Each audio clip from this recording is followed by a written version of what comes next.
Thank you. Thank you. It's a real pleasure to be back here in the European Parliament to discuss the follow-up to the report on Europe's competitiveness. The input of elected representatives was vital in the preparation process of the report, and many members of the European Parliament and national parliaments have reached out to me since its release. Your reactions have been invaluable in helping refine the proposals and building momentum for change. Your engagement underscores the strength of European democracies and how we need all actors working together to transform Europe. Since the report was published, the changes that have taken place are broadly in line with the trends that were outlined there. But the sense of urgency to undertake the radical change that the report advocated has become even greater. First, the pace of progress in artificial intelligence, AI, has accelerated rapidly. We've seen frontier models achieving almost 90% accuracy on benchmark tests for scientific reasoning, outperforming human expert scores. We've also seen models becoming much more efficient, with training costs falling by a factor of 10 and inference costs by a factor of over 20. For now, most progress is still happening outside of Europe. 8 of the current top 10 large language models have been developed in the United States, with the other 2 originating from China. Every day we delay, the technology frontier is moving away from us, but falling costs are also an opportunity for us to catch up faster. Second, natural gas prices remain highly volatile, rising by around 40% since September, and margins on LNG imports from the United States have increased significantly since last year to over 100%. Power prices have also generally risen across countries and are still 2-3 times higher than those in the United States. And we've seen the type of internal tensions that might arise if we do not act urgently to address the challenges created by the energy transition. For example, during the severe Dunkelflaute in December last year, when solar and wind power fell close to zero, German power prices rose by more than 10 times the yearly average price. That, in turn, caused major price spikes in Scandinavia, with countries having to export energy to fill the gap, in turn leading some of them to consider postponing interconnector projects. In parallel, increasing threats to critical undersea infrastructures underscore the security imperative to develop and protect our grids. Third, when the report was written, the main geopolitical theme was the rise of China. Now, the EU will face tariffs by the new US administration in the coming months, coming weeks probably, hindering our access to our largest export market. Moreover, higher US tariffs on China will redirect Chinese overcapacity into Europe, further hitting European firms. Indeed, large EU companies are more concerned about this effect than loss of access to the US market. We may also face policies devised to attract European companies to produce more in the United States, based around lower taxes, cheaper energy, and deregulation. Expanded industrial capacity in the United States is a key part of the government's plan to ensure that tariffs are not going to be inflationary. And if recent statements outline our future, we can expect to be left largely alone to guarantee security in Ukraine and in Europe itself. To cope with these challenges, it's increasingly clear that we need to act more and more as if we were one state.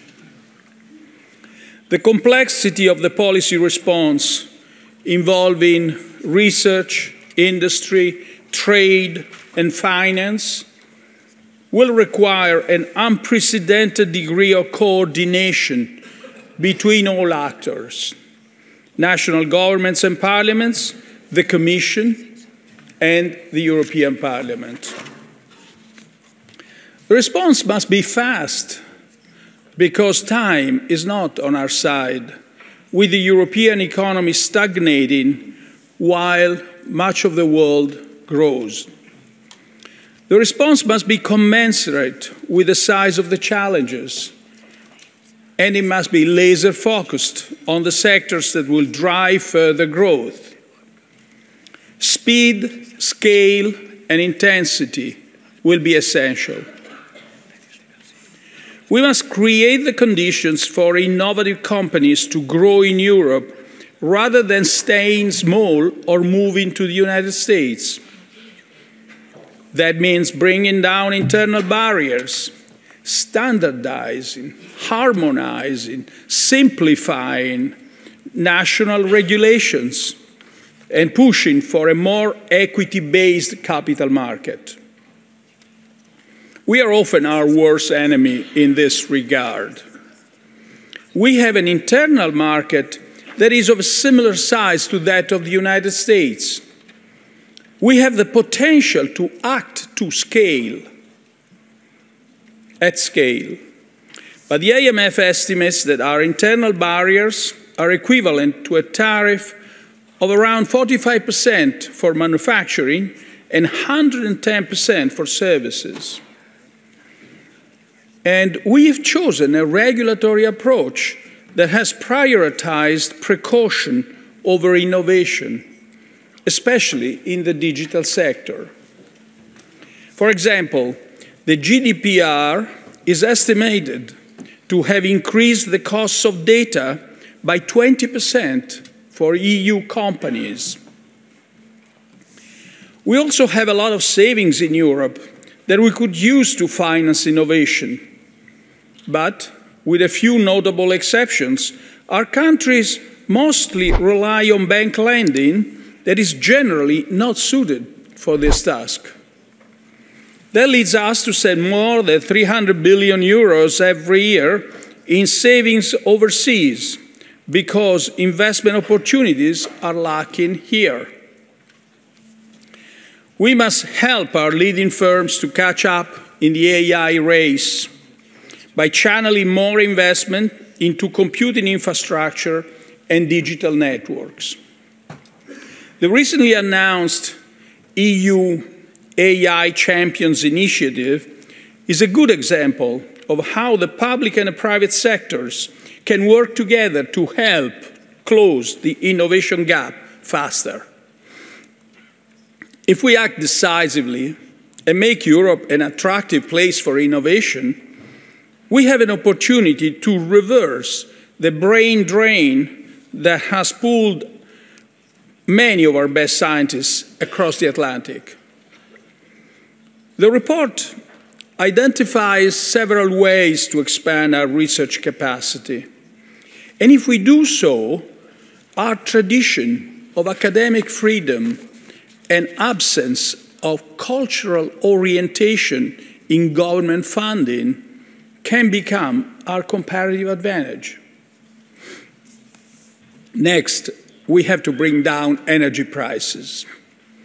This has become imperative not only for traditional industries, but also for advanced technologies. It's It's estimated that power consumption by data centers in Europe will more than triple by the end of the decade. But it's also increasingly clear that decarbonization itself can only be sustainable if its benefits are brought forward.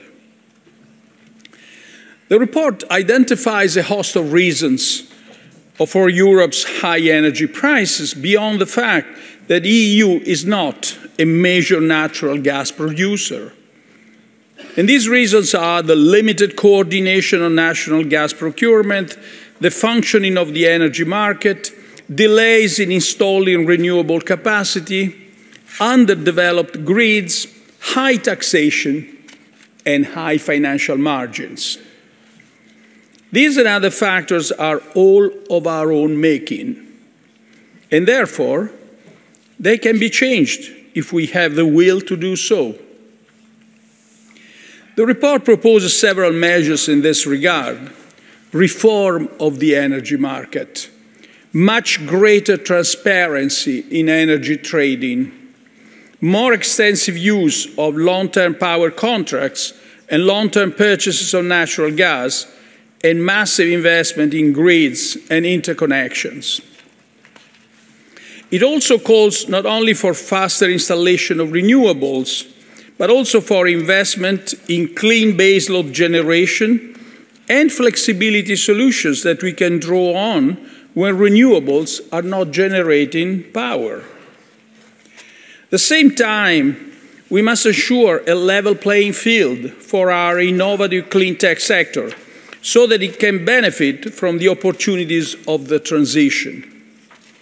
Decarbonization cannot mean that we lose green jobs because firms in countries with more state support can capture market share.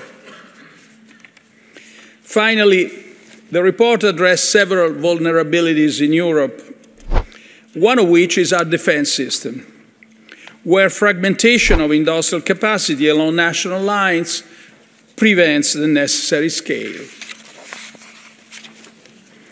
Even if we are collectively the third largest spender in the world, we would not be able to satisfy a ramp-up in defense expenditure through our own productive capacity.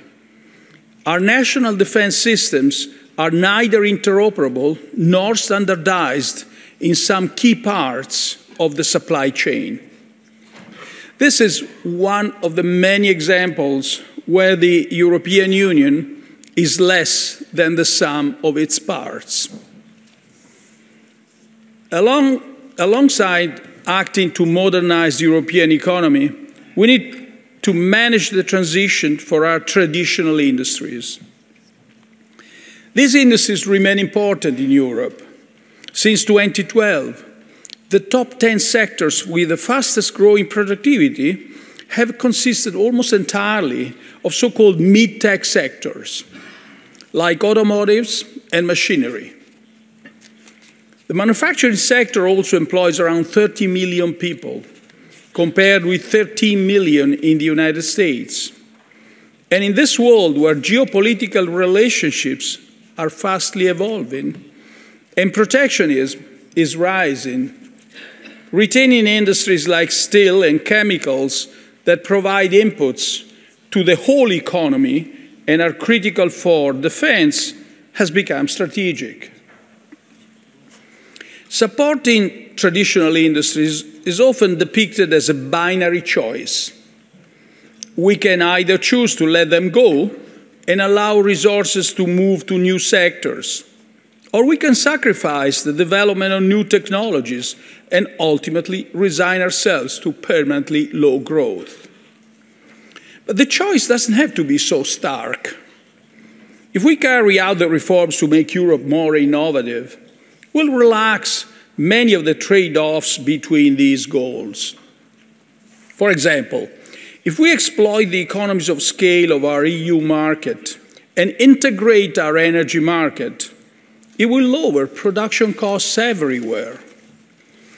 Then we will be better placed to deal with the potential spillovers of, say, providing low-cost energy to energy-intensive industries. If we offer a more competitive rate of return in Europe and a more efficient capital markets, our savings will naturally stay home. Then we will have a deeper pool of private capital to finance both new technologies and established industries that retain a competitive edge. And if we remove our internal barriers and raise our productivity growth, it will help increase our effective fiscal space.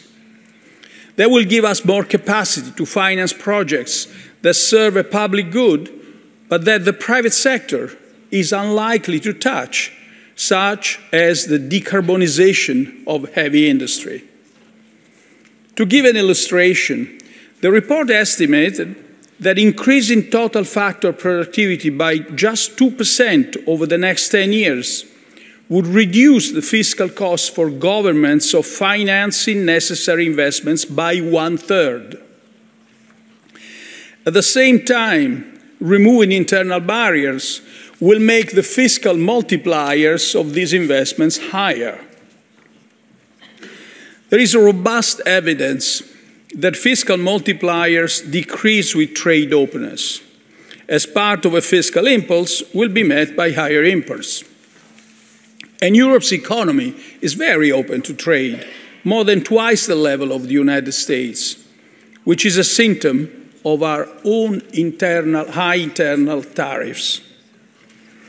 With expansion in our domestic market effectively capped, EU companies have looked abroad for growth opportunities, while imports have become relatively more attractive as external tariffs have fallen. But if we take to lower these internal barriers, we would see a large rerouting of demand back into our market. Then trade openness would naturally decline and fiscal policy would become commensurately more powerful. The Commission has recently launched its competitiveness compass, which embraces this agenda. The aims of the compass are fully in line with the recommendations of the report, and they signal a much-needed reorientation of key European policies. It's now important that the Commission is given all the necessary support, both in the implementation of this programme and in its financing. The financing needs are massive.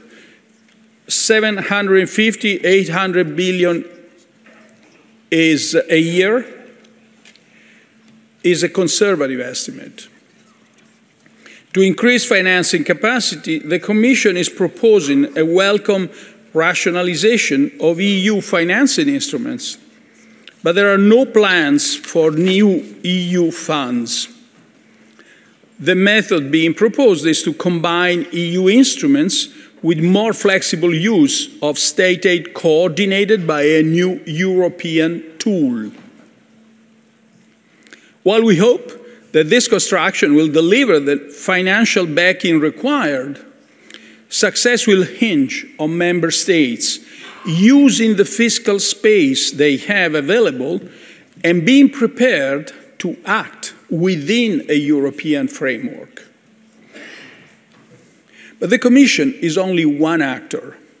It can do a lot in its areas of exclusive competence, such as trade and competition policy, but it cannot act alone.